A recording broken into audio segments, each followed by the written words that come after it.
the joyous daybreak to end the long night of their captivity. I have a dream. My poor little children one day live in a nation where they will not be judged by the color of their skin, but by the content of their character. I have a dream today.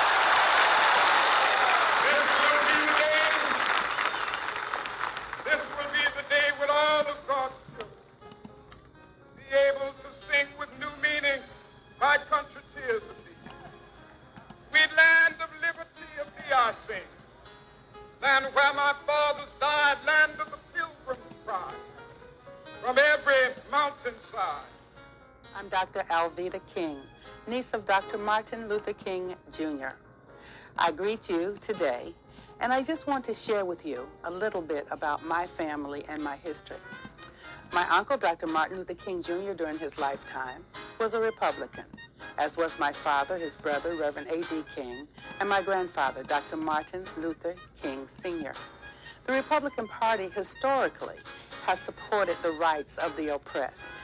During the times of slavery, many of the abolitionists were Republicans. It be that type of hypocrisy I can't stand about the fucking left. Fucking libtards. These fucking Democrats. Bunch of idiots. You know what I'm saying? If you black and you a Democrat, you a fucking idiot. That's what the fuck you is, a fucking idiot.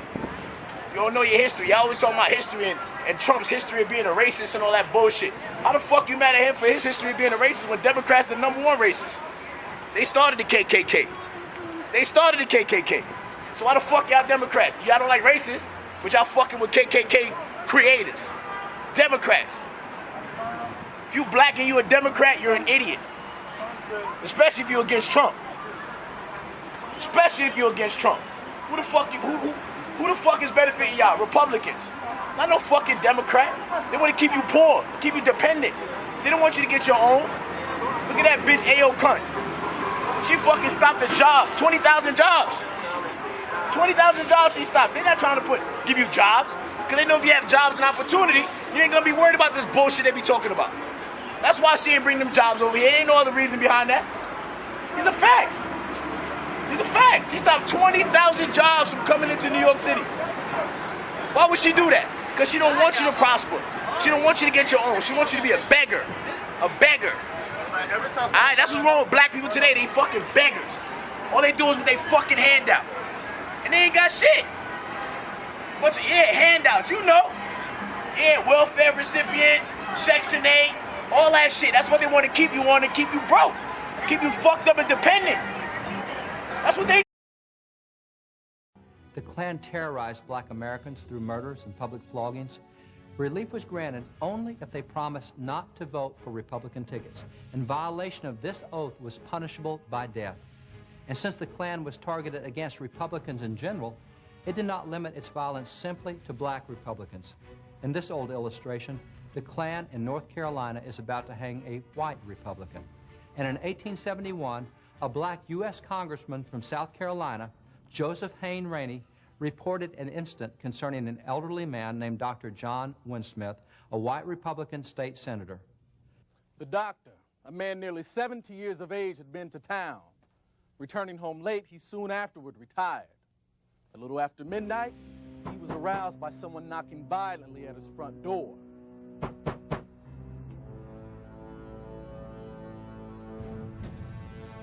Get out of here! Stop good!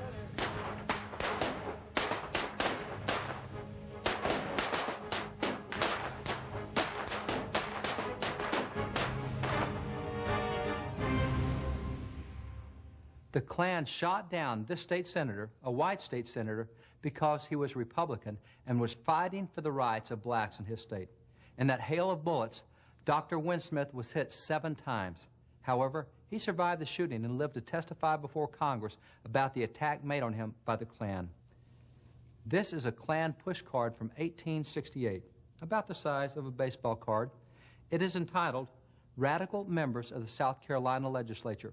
It shows 63 radicals. They were all Republicans. The Democrats called Republicans radicals because the Republican Party was biracial and allowed blacks to vote and participate in the political process, thus making them radical in the Democrats' eyes. Of the 63 radicals, or Republicans, in the South Carolina legislature, 50 were black and 13 were white. On the back of this card, all the names of the radical Republicans were listed. Evidently, if the Klan wanted to pay a night visit, as they had to Senator Winsmith, with the help of this card, they would know exactly who they were looking for. They are now talking about AOC and lots of other people. We need to have a list of everybody who enabled Donald Trump, and we're going to have this list, and you won't be able to sit on the company board, you get a job in academia. You know, this will be the shame list. And this shows exactly how authoritarian their instincts really are. After claiming that Trump was the authoritarian, well, oh, no, turns out that was all just a projection, Rowan. These guys are the real fascists. Well, if they've got a list, it's going to be a bloody long one, because Trump had more than 70 million were votes. That's the biggest vote any Republican has ever had in an election. The Democratic Party prides itself on being inclusive and advocating for communities of color. But there was a time when racism was at the center of its policies.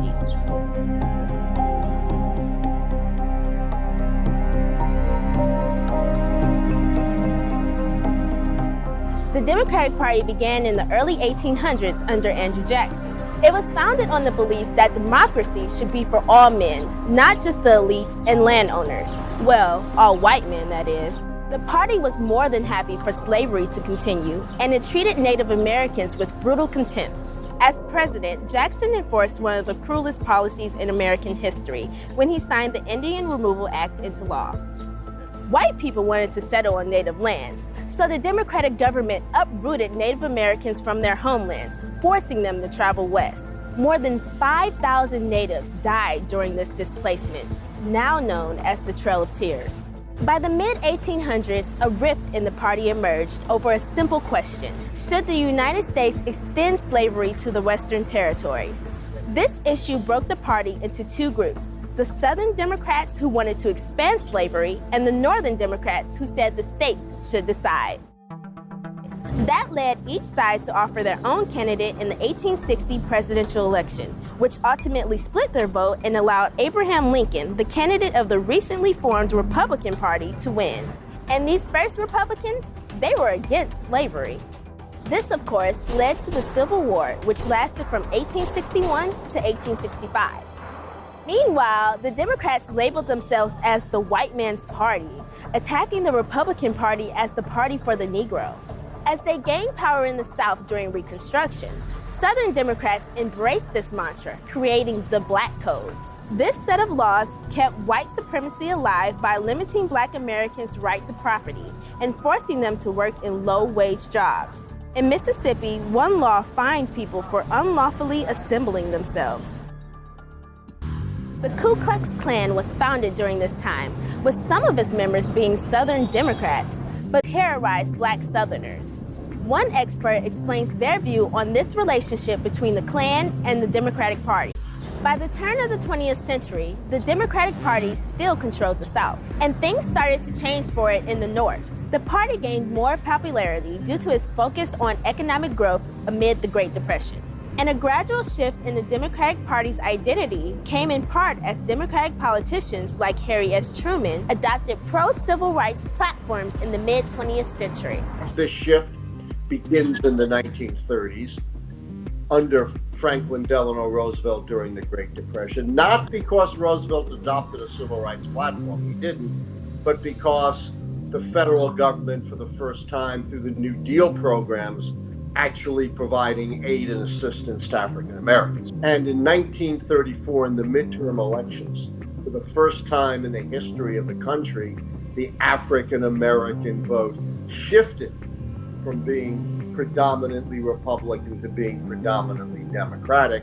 In 1964, Democratic President Lyndon B. Johnson signed the Voting Rights Act and Civil Rights Act into law.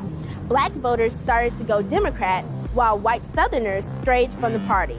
Even in the era after the adoption of the Civil Rights Act of 64 and the Voting Rights Act of 65, voting rights for minorities remains precarious, except the players have changed. Today is the Democratic Party that sponsors voting rights for minorities. They've still had recent missteps, like their support of mass incarceration under Bill Clinton. And while the party has adopted more progressive platforms and did nominate this nation's first black president, thank you. God bless you. And may God bless the United States of America. we know that there's still a long way to go. Okay. Today, you could point to a large number of Negro leaders who have consistently betrayed Negroes in a whole host of areas. They aren't really Negro leaders. These are puppets that have been put in front of the Negro community by white liberals. These are parrots that have been put in front of the Negro community by white liberals. You can't name me a Negro leader who has been betrayed Negroes, who has not been endorsed, sanctioned, subsidized, and supported by the white liberals. This is the year when all of the white politicians are going to come into the Negro community. You never see them until election time. You can't find them until election time. They're going to come in with false promises. And as they make these false promises, they're going to feed our frustrations. And this will only serve to make matters worse. I'm no politician. I'm not even a student of politics. I'm not a Republican, nor a Democrat, nor an American, and got sense enough to know it.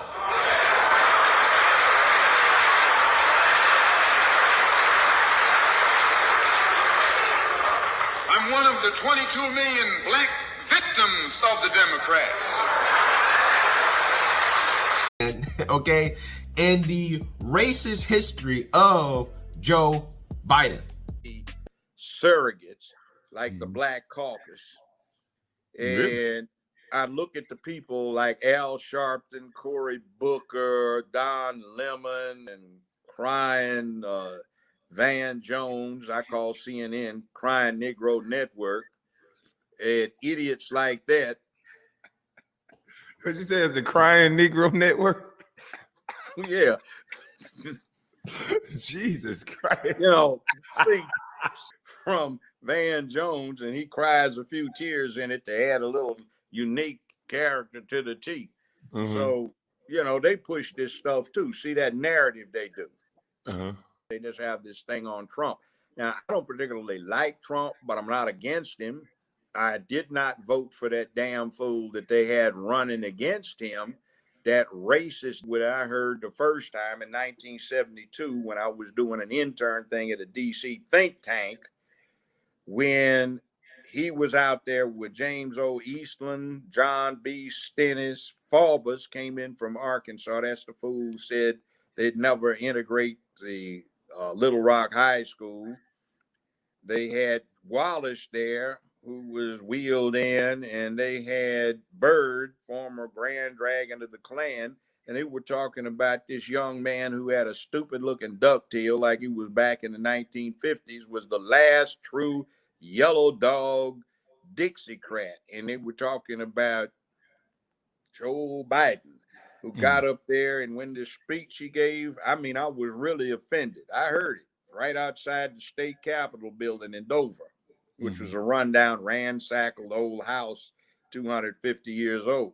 Now, we talk about the 94 crime bill. That wasn't shit. The 91 was bad. The 91 87 was really bad. The 81 was the one where one rock got you 5 years, which...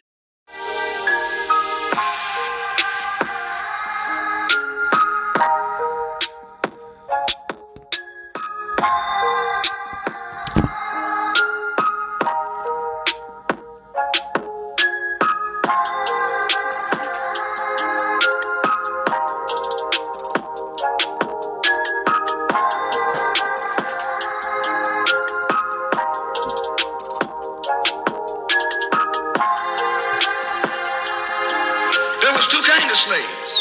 There was the house Negro and the field Negro. The house Negro, they lived in the house. The house Negro, if the master said, we got a good house here, the house Negro said, yeah, we got a good house here. Whenever the master said we, he said we. That's how you can tell a house Negro. The master's house caught on fire. The house Negro would fight harder to put the blaze out than the master would. If the master got sick, the house Negro would say, what's the matter, boss? We sick. We sick.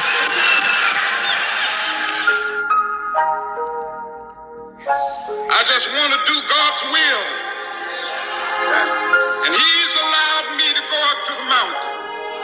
And I've looked over and I've seen the promised land.